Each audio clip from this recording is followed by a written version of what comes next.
गुजरात का कच्छ अपने आप में एक नायाब प्रदेश है। राज्य को उसका पक्षी सुरखाब और पशु गुड़खर देने वाले इस प्रदेश की एक विशेष पहचान है उसकी संस्कृति। यहाँ के लोग, उनके कपड़े, उनके त्योहार और सबसे खास उनका मिजाज। यहाँ की हवा में भरोसा है और मिट्टी में ताकत। दूर सुदूर साइबेरिया से फ्लेमिंगो कई सालों से यहाँ आते हैं, रहते हैं और नए बच्चों को लेकर वापस चले जाते हैं। ये भरोसा नहीं तो क्या है। बिल्कुल उसी तरह जर्मनी से एक कंपनी एक किसान को ढूंढते हुए गुजरात के इस कच्छ के अंजार के निंगाड़ गांव में आती है। उन्हें भरोसा है यहाँ के एक किसान पर, जिसने अपनी ज़मीन में भरोसा बोया है और ताकत से सींचा है। एक जर्मन कंपनी अपना एरंडा उगाने के लिए जिस किसान को ढूंढती हुई तीन बार यहाँ आई, यही तो है निंगाड़ के मगन भाई आहिर, एक भरोसेमंद कच्ची माड़ू। पिछले 35 साल से खेती से जुड़े हुए मगन भाई ने सजीव खेती तो पिछले 15 साल से ही शुरू की। पांडुरंग आठवले शास्त्री जी की प्रेरणा और भास्कर सावे के विचारों से प्रेरित होकर उन्होंने सजीव कृषि की राह ली। शास्त्री जी कहते थे, पेड़ पौधे भी प्यार की भाषा समझते हैं। ये बात उनके मन में यूं बैठ गई कि जब उनके हिस्से में खुद की कृषि की जमीन आई तो उन्होंने बिल्कुल ऋषि कृषि संस्कृति के रास्ते संपूर्ण सजीव कृषि करने का निर्णय ले लिया। आज अपनी जमीन में गेहूं, एरंडा, मूंगफली, गुआर, मूंग, रचका, कपास लेने वाले मगन भाई की यात्रा आसान नहीं थी। जब यह रास्ता लिया तो लोग पागल कहने लगे। पत्नी ने मुंह फेर लिया। बेटा पढ़ रहा था, बेटी की शादी सर पे थी, बेटे को अपनी फीस की, हॉस्टल के खर्च की, पति को घर खर्च की, देना की, उधारी चुकाने की और बेटी को अपनी शादी के व्यवहार की चिंता थी। 20 एकड़ की जमीन में से 15 तो रेती वाली थी, 5 मिट्टी की जमीन। उसमें खेती के परंपरागत साधन और बैल से खेती करने वाले मगन भाई के पास ट्रैक्टर और आधुनिक तमाम उपकरण अब आ गए हैं। पर यहाँ तक वे आए कैसे, ये तो वो खुद ही बता सकते हैं। શરૂઆતી અવસ્થામાં જ્યારે હું 80ની સાલમાં અહીં આવ્યો ત્યારે દુષ્કાળની પરિસ્થિતિ હતી, ખેતી પણ મારી પાસે ઓછી હતી, પાણી હતું નહીં, એટલે પછી પાછા દૂરથી લઈ આવીને ખેતી ચાલુ કરી। સજીવ ખેતીની ભારતમાં પહેલી બધી વાત કરનારા ભાસ્કર સાવે એ ત્યાં મળ્યા ને એને આખી ખેતીની વાત કરી કે કેમિકલ વગરની ખેતી પણ થઈ શકે છે। એટલે હું એ ટાઈમે બરાબર એથી પહેલાં કેમિકલ હું ખૂબ નહોતો વાપરતો, પણ તે છતાં કેમિકલથી મને નફરત હતી।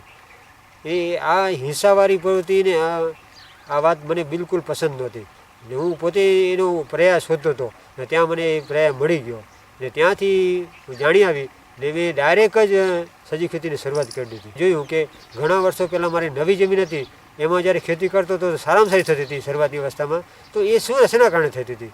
ત્યારે જોયું કે એ જમીનો ઘણા વર્ષો ત્યાં પડી રહી હતી, એની ઉપર પશુઓ પક્ષીઓ ફરતા હતા, જમીન ઉપર ઝાડ ઉગેલા હતા, એનો જે બાયોમાસ પડેલો હતો એના કારણે ફળદ્રુપ બનેલી જમીન હતી, એના કારણે પેદાશ સારી આવતી હતી। ત્યારે મારા મગજમાં વાત ઉતરી ગઈ કે મારી જમીનને જો હું પાવરફુલ કરી લઉં તો મારા બધા પ્રોબ્લેમ સોલ્વ થઈ જશે। જમીન પાવરફુલ કરવી હોય તો સસ્તામાં સસ્તું માધ્યમ છે કે તળાવનો કાંપ જે જમીનમાં નાખવામાં આવે તો જમીન ફળદ્રુપ થાય।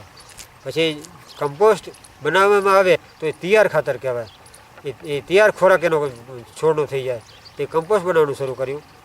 પાકને જેમાં બીજું કે સસ્તું માધ્યમ છે જમીન ફળદ્રુપ બનાવવાનું, તે છે લીલો પડવાશ, કે કોઈ જે પાકો છે જમીનમાં જે જલ્દી સડી જાય એવા ઈકળ, ગુવાર, એ બધા જો પાકો વાવવામાં આવે પહેલાં અને પછી જમીનમાં જો દાટી દેવામાં આવે તો એના કારણે પણ જમીન ખૂબ સારામાં સારી થઈ શકે છે। सृष्टि के नियमों का पालन करना जरूरी था। उन्होंने ज़्यादा गाय भैंस खरीदे, गाय का रखरखाव अच्छा किया, वाड़ा पक्का किया, खुद की खाद बनाई, कीट वापस आए, उसके लिए घर भी चाहिए। उन्होंने खेत की चारों ओर जीवंत सृष्टि सजी वाड़ के लिए कई तरह के पेड़ लगाए, खेत में बैल का प्रयोग किया और जैसा उन्होंने सोचा था वह सब होने लगा। बस एक खुद का विशेष बीज बनाना था और वो भी उन्होंने कर दिखाया। अपनी सजीव खेती की धुन में मस्त मगन रहने वाले मगन भाई को धन्वंतरी अवार्ड और रामकृष्ण अवार्ड भी मिले हैं। वे कहते हैं मैं अवार्ड के लिए कहीं नहीं जाता, बस खेडूतों की तालीम के शिविर में मेरी बात कहने, मेरी मेहनत, मेरे प्रयोग, मेरे शोध बताने के लिए अवश्य जाता हूँ। उनका सबसे बड़ा आनंद है उनका बेटा अर्चन, जो कभी इस खेती के खिलाफ था, वो अब उनके साथ जुड़ गया है। કે આજના સમય પ્રમાણે યુવાનોને ખેતી કરવી ગમતી નથી આમ, તો મારે પણ એવું જ હતું આમ કે મારે પણ પૈસા કમાવા હતા, મોજ મસ્તી કરવી હતી, જલસા કરવા હતા, એવું બધું કરવું હતું આમ। પછી જ્યારે ડિપ્લોમા એગ્રીકલ્ચર કરીને હું ઘરે આવ્યો ત્યારે મારા મગજની અંદર એક ભૂત હતું આમ કે મારે જોબ કરવો છે આમ। અત્યારના સમયમાં કોઈ યુવાન ખેતી કરવા માગતો નથી, ત્યારે હું ખેતી કરું છું આમ, અને મને ગર્વ છે આમ કે હું મારા બાપનો ધંધો કરું છું, કે મારા બાપે મને જે વારસામાં આપ્યું છે એમ એ હું ધંધો કરું છું। અત્યારે આ અમારું ફાર્મ છે એમ તો એક ડેમોન્સ્ટ્રેશન ફાર્મ બની ગયું છે એમ કે ઘણા બધા લોકો ત્યાં અહીં શીખવા માટે આવે છે ખેતી, ઘણા બધા બીજા દેશમાંથી આવે છે, બીજા રાજ્યની અંદરથી આવે છે એમ। હું જ્યારે ખેતીની વાત કરું છું આમ કે સજીવ ખેતી આમ કે આ જીવંત ખેતી આમ કે આ મારે આ સજીવ ખેતી એવી રીતના કરવી છે આમ કે આજનો યુવાન છે આમ કે આજનો યુવાન જે ખેતીથી दूर भागतो રહેલો છે એને મારે ખેતી તરફ લાવવા છે। मस्त मौला मगन भाई की इस यात्रा में उनकी पत्नी धनुबेन ने पहले तो बड़ी हाँ ना की, पर अब पूरा परिवार कंधे से कंधा मिलाकर काम कर रहा है। धनुबेन कहती है, शुरुआत में खबर नहोती सजीव खेती शुं એટલે बहु अघरूं लागतुं हतुं। एक एक वस्तुमां કેટલી આમ ચેકિંગ વાગતી હોય, આના માથે આમ આટલી પણ આ વસ્તુ પ્લાસ્ટિક હોય તો કે વાડી માથે ન દેખાવી દઈ જાય, બધી આમ ચીવટતા રાખવી પડે ને, મહેનત પૂરેપૂરી કરવી પડે। બીજી ખેતીના પણ જેમ હશે એમ હાલશે એમ નહીં। 4-5 વર્ષ નથી હું પછી એકદમ સારું આમ જમીન સુધરતી આવી, પાક પણ સારો આવવા માંડ્યો, હવે એકદમ આમ પાટી ચડી ગયું। सजीव खेती के लिए अपना संदेश देते हुए मगन भाई ने कहा, नहीं है आशा फिर भी असंभव नहीं, अगर मन बन जाए चट्टान तो नामुमकिन भी नहीं।